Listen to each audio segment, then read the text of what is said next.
And welcome, ladies and gentlemen, to this, the 4th day of July. Yes, it's a wonderful day right here in Brisbane, but right now, looking at the temperature, 12 degrees and cloudy. And what a weekend it has been. So many activities happening right here in Brisbane. We'll talk about some of those later on, like the Rath Yatra of BAPS, and of course the Bhajan Sandhya yesterday at Vishnu Maya Mandir. We might show a glimpse of that, time permitting, towards the end. But of course, after our normal news segment, we have the Daily India Report. So right now, the fate of thousands of homes are concerning right here in New South Wales with those torrential rains. Watching the Hawkesbury rise is part of the new routine. It was so sudden this time, but we've done our best. We're pretty stocked up. We've lived it for, the last 2 years? 5 floods in 2 years. These residents are stocked up, ready for a long stay at home. We get isolated in this street up to 12 days, so we have to know that we've got plenty of food, the generators sorted. As rain hammered parts of the east coast, evacuation orders were issued along the Hawkesbury Nepean. SES crews went door to door in Sydney's northwest fringe, making sure residents were aware of the dangers. This morning's just been preparations. The water has come up fairly quick this morning, so everyone was getting sorted. Rising too quickly for many. The Hawkesbury Nepean area has just copped blow after blow in relation to weather events in the last 18 months. Fears of an east coast low were realised. Warragamba Dam began spilling at 2 a.m, well ahead of predictions and at a rate comparable to the devastating floods in March last year. There's no room for the water to remain in the dams. They are starting to spill. The rivers are flowing very fast and very dangerous, and then we have the risk of flash flooding depending on where the rains are. Leaving affected residents looking for answers. Where do we go from here? Do we blame the dam? Do we raise the dam? From here you can really see the volume and speed of the water that's flowing down the Nepean and into the Hawkesbury. It's still rising here in Penrith, and that'll put communities further downstream on high alert tonight. Hundreds of sandbags have been handed out in a last-ditch effort to hold back the tide. Tim Swanston, ABC News. And the sandbags also always come in handy, but they are just a short-term measure, but they never can hold the water back. Water finds its way through. So as we know, the evacuations are happening, and the order to leave properties are happening, but unfortunately, one person has died. The flood emergency in and around Sydney is intensifying, with more than 60 evacuation orders in place as we go to air ahead of yet more severe weather forecast today. Thousands of people have been forced to leave their homes as river levels in the Hawkesbury, Nepean and Colo river catchments have risen. There is now major flooding at North Richmond, Warragamba Weir and Menangle Bridge, and at Windsor, waters are rising quickly. The Bureau of Meteorology is warning that the east coast low sitting off Newcastle will bring more heavy rainfall and damaging winds to the Illawarra, Blue Mountain, Sydney and parts of the Hunter today, with the risk of flash flooding, landslides and uprooted trees.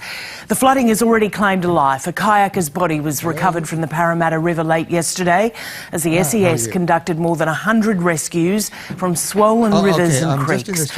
We will have full coverage for you this morning from across the region, beginning with our reporter Isaac Naruzzi in Windsor. Isaac, good morning to you. What is happening where you are?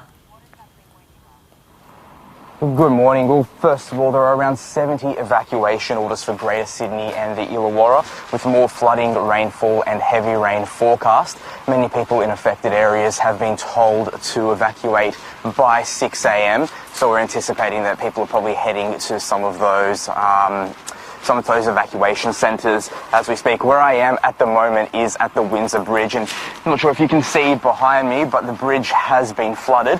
Last night around 10 o'clock we did see pictures of the Hawkesbury River hitting the side of the bridge. It has now covered the bridge. There is major flooding here. We think it's about 12 metres, and by this afternoon it could get to more than 13 metres. And downriver at the Hawkesbury River towards North Richmond, there is major flooding in that direction as well. So people in surrounding towns are going to be impacted. Isaac, it's a fast-moving situation. We are going to be keeping across it all morning. But I understand it's been a very busy night for emergency workers. Yeah, that's correct. So in addition to putting out these evacuation orders, since the East Coast low weather event began, there's been more than 3,000 calls for help and about 111 flood rescues. So it has been very busy for SES. They're urging people to stay vigilant, to not take any unnecessary risks. Last night they did say that it could be a very, very hectic 24 hours. It could be quite rough for people. So please make our lives easier. Don't take any unnecessary risks. Don't travel if you have to, and listen to the messaging from SES. If they are told to evacuate, people are urged to evacuate, because if they get stuck, they could lose power and they might not be able to get to them. Isaac, thanks for that. We'll check back with you throughout. So there you go, that news coming out of New South Wales, and one of the message that has been said is that unless you absolutely have to, don't get out. And one thing for sure, if it's flooded, forget it. Don't drive in flood waters. That's the... Well, right now to the NIDOC Awards, which returns for 2022. A celebration of a rich and ancient culture with a vibrant and dynamic future.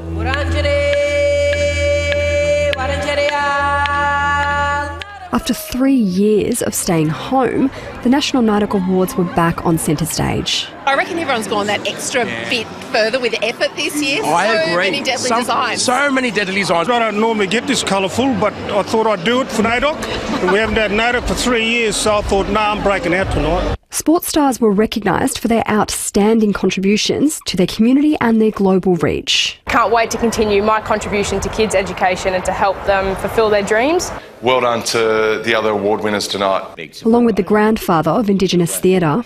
You know, treading the boards, fronting the camera and waggling the finger and stamping the foot and pointing the bone at irresponsible behaviour. It's a role of an elder in my unique position. Really, really fantastic to think that we can come together like this. And the next generation, who are taking inspiration from the past and not afraid to speak out. You've got to be brave to give a black woman a microphone, because she's got a lot to say.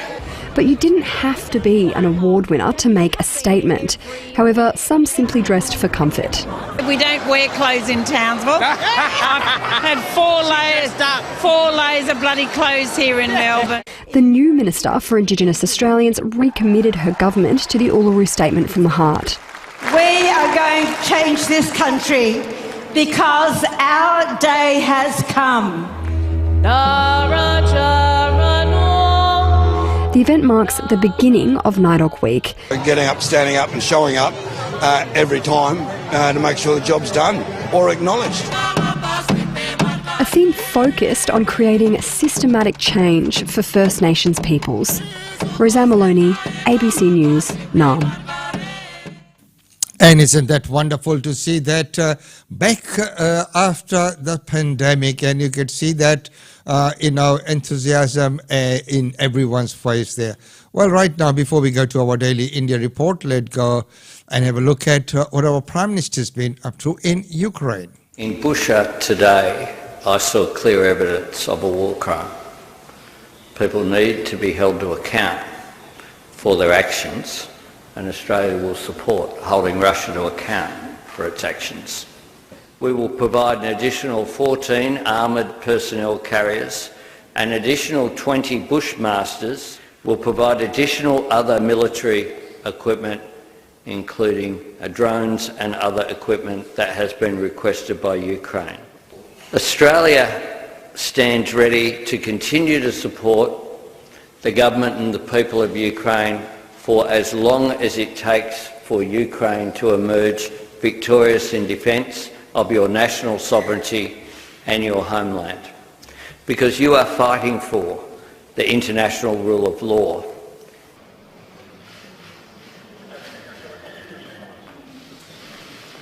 So there were, ladies and gentlemen, Australia pledges its support, diplomatic and financial as well. Right now it's time to go to our Daily India Report. Welcome to the Daily India Report that brings you reports, interviews, features and much more on India and the Indian diaspora.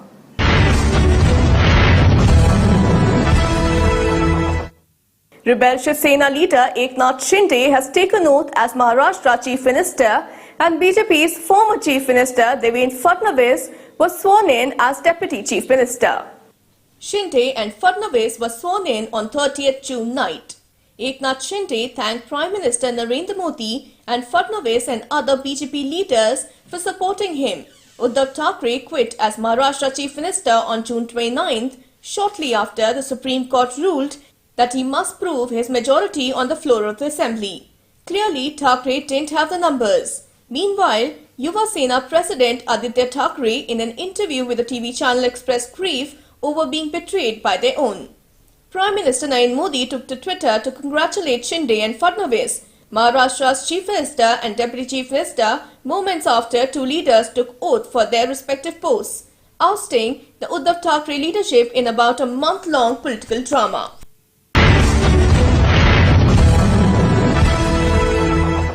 ISRO's PSLV C-53 has successfully placed 3 satellites in orbit. The Indian Space Research Organisation on June 30th successfully launched Polar Satellite Launch Vehicle C-53, which placed 3 satellites in orbit from second launch pad at Satish Dhawan Space Centre in Sriharikota.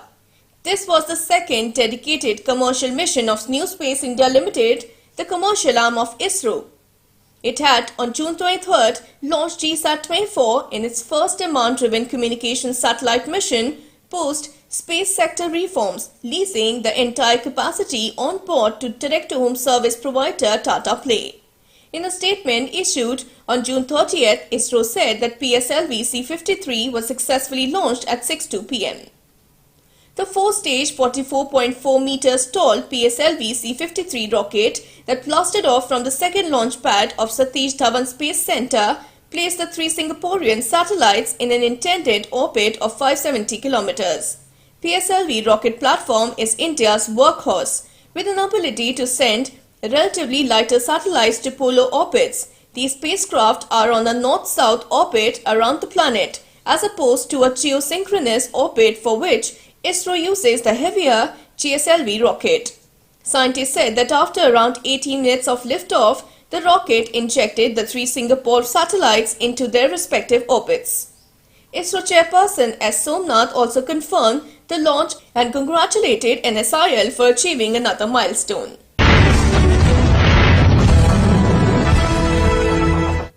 Monsoon session of the Indian Parliament will commence on July 18th. The monsoon session of the Parliament for the year 2022 will commence on July 18th, a press release by Lok Sabha Secretariat said. The session will have 18 sittings and will perhaps be the last one in the existing Parliament building. The election to the office of President of India will be held on the first day of the monsoon session, followed by counting of votes on July 21st. The new President will be administered the oath of office in the Central Hall of Parliament on July 25th. The election for the office of Vice President will be held on August 6 and will assume office on August 11. Parliament is expected to discuss issues like Agnipath military recruitment scheme, Udaipur killings, sliding rupee, price rise and new Maharashtra government. The government has not spelled its legislative agenda yet. However, on top of the agenda for both sides would be the Agnipath scheme, on which the opposition and the government are on a warpath, as well as the recent killing of a Hindu tailor in Rajasthan's Udaipur. The session will also come at a time the BJP outsmarted the Shiv Sena-led Maha Vikas Aghadi to topple their government. The Congress will raise the issue of misuse of central agencies, especially in the backdrop of questioning of its top leader Rahul Gandhi in the National Herald case for over 50 hours in 5 days.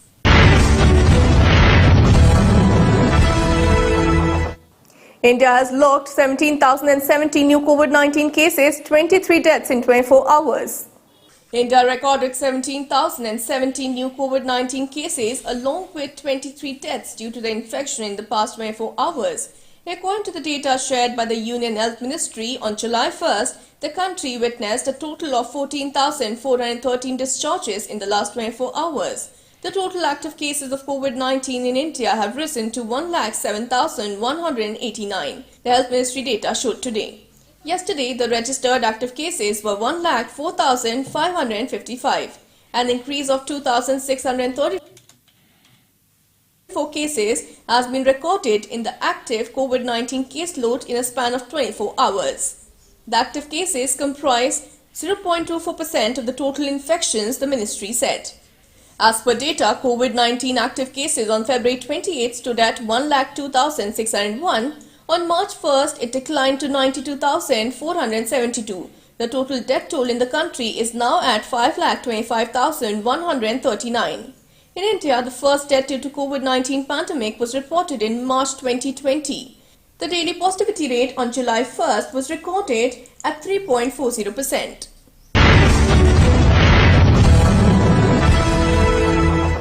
In 7 days, 270,000 have applied for Indian Air Force under the Agnipath scheme. The Indian Air Force has received 272,000 applications under the Agnipath recruitment scheme within a week of the launch of the registration process, the Defence Ministry said on June 30th. The registration process began on June 24th. After the scheme was unveiled on June 14th, violent protests took place in several states for nearly a week and various opposition parties demanded its rollback.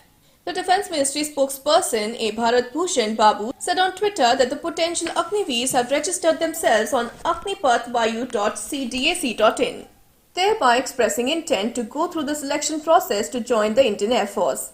Last date for the registration is July 5, 2022, he added. Under the Agnipath scheme, youths between the age of 17.5 and 21 years would be inducted for a 4-year tenure, while 25% of them will be subsequently inducted in regular service. The government had on June 16th increased the upper age limit for recruitment under the scheme to 23 years from 21 for the year 2022 and subsequently announced a slew of placatory steps such as preference for Agniveers in central paramilitary forces and defence public sector undertakings upon their retirement.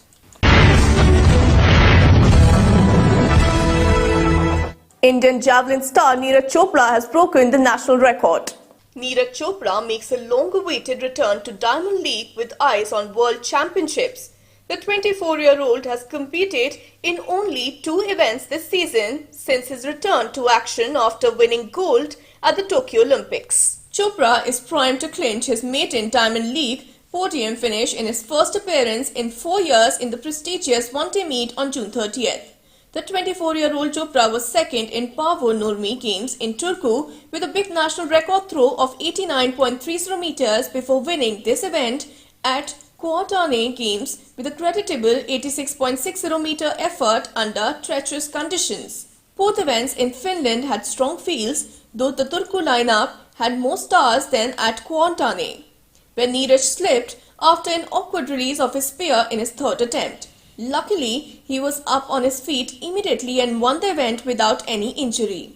This will be Neeraj's first Diamond League after his 4th place finish in Zurich in August 2018 with an effort of 85.73 meters.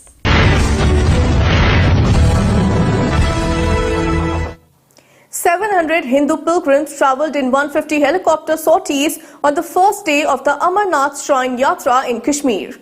Over 7,000 pilgrims visited Barfani Baba on day 1 of the Amarnath Yatra, which commenced this year after a gap of 2 years. Of the 7,000, as many as 700 reached the base camp of Panchtarni in over 150 sorties by helicopters. As per government data, the maximum number of sorties, almost 100, were made on the Baltal route, followed by Pahalgam. Only 5 sorties were reported via the new route from Hamhama. The Jammu and Kashmir administration added the new route Hamhama to Nilgarh Pahalgam this year and has claimed the pilgrims can visit the shrine and come back the same day. Choppers from Hamhama land either in Nilgarh near Baltal base camp or Pahalgam, and from there pilgrims fly to Panchtarni. Earlier, helicopter services were operational for only 2 sectors from Nilgarh and Pahalgam. Both Paltal and Pahalgam roads lead to the Amarnath temple. While there is a shorter way to Amarnath temple from Paltal, which is 15 kilometers from the sacred cave, the government has relocated the helipad to Nilgarh, giving pilgrims the option of travelling by foot, helicopter or on ponies. The longer path from Pahalgam to Amarnath shrine, however, is around 46 kilometers and can be covered by hikes, horses, palanquins or helicopters. The government expects as many as 300,000 pilgrims to visit the holy shrine this year.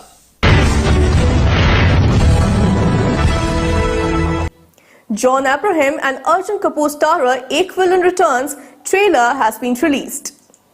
The trailer was released on June 30th and it is packed with action. The film boasts a Bollywood cast including John Abraham, Arjun Kapoor, Disha Patani and Tara Sutaria. The trailer begins with a throwback to Rakesh Mahatkar, the titular villain played by Ritesh Deshmukh in the first installment. The trailer also has a disclaimer that a similar villain is the talk of the town. His pattern of crime involves killing women who have a connection with unrequited lovers. The trailer then showcases the respective love stories of Arjun Kapoor, Tara Sutaria and Disha Patani, John Abraham. It is difficult to comprehend who the real villain of the story is since both John and Arjun are the heroes of their own tales. Another twist at the end of the trailer suggests that Tara Sutaria and Disha Patani might as well be the real villains. That's all in today's bulletin.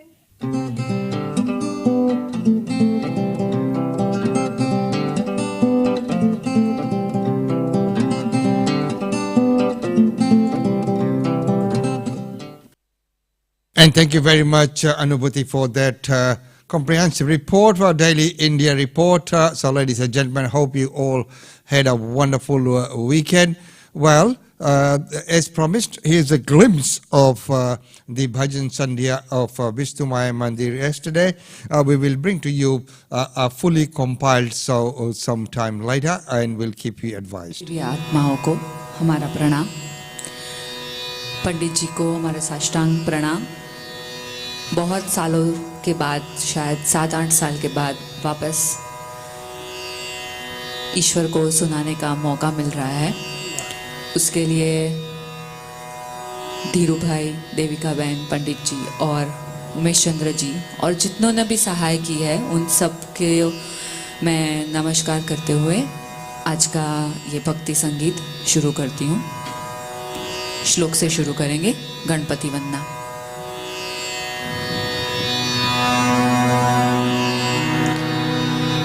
शुक्लां वरधरं विष्णुं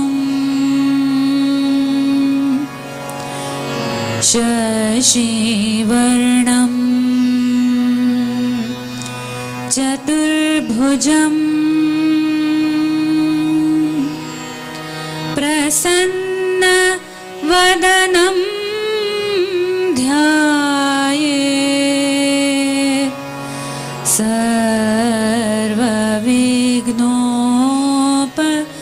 सर्वविघ्नोपशान्तये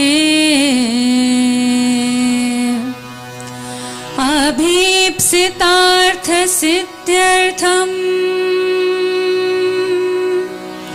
पूजितो यः सुरासुरैः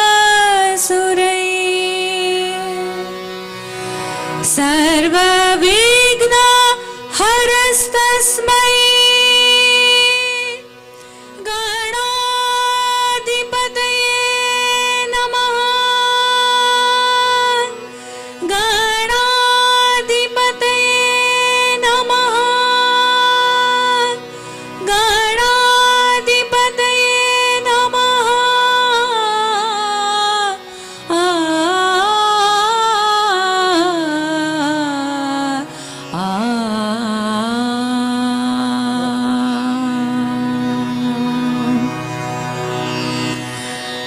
सबसे पहले हम गुरु वंदना करेंगे।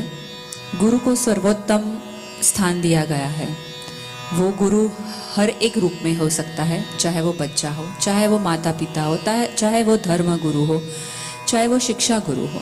वो सारे गुरुओं को प्रथम वंदना करते हुए राग तिलंग में आज का एक सुंदर सा भजन।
So, ladies and gentlemen, that's about all we have time for you in this segment. As I mentioned before, that is just an unedited version, just a glimpse. We will put together whole thing as a show. It was a wonderful, wonderful program last night at Sri Vishnu Maya Mandir.